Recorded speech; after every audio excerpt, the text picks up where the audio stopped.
Here we have a problem on indices. That is, we have to simplify this expression. Okay, let me rewrite the expression.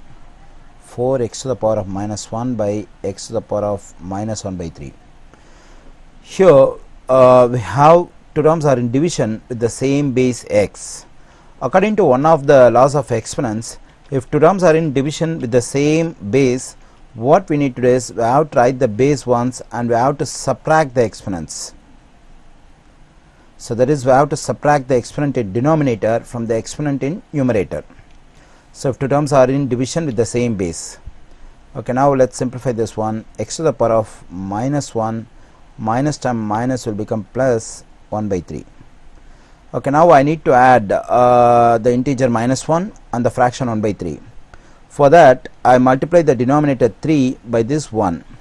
Once this multiplication is done, this 3 should be taken as a common denominator. Okay, then I'll get 4 times x to the power of minus 3 plus 1 by 3, because I multiplied these two. Okay, in the next step, what I get is 4 times x to the power of, when I simplify minus 3 plus 1, I get minus 2 divided by 3.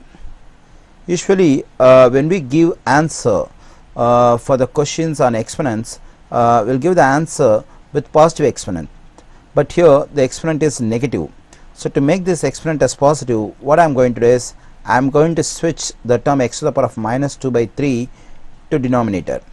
When I switch it to the denominator, the exponent will become positive. So 4 divided by x to the power of 2 by 3. So when I simplify the given expression 4x to the power of minus 1 divided by x to the power of minus 1 by 3, I get 4 divided by x to the power of 2 by 3.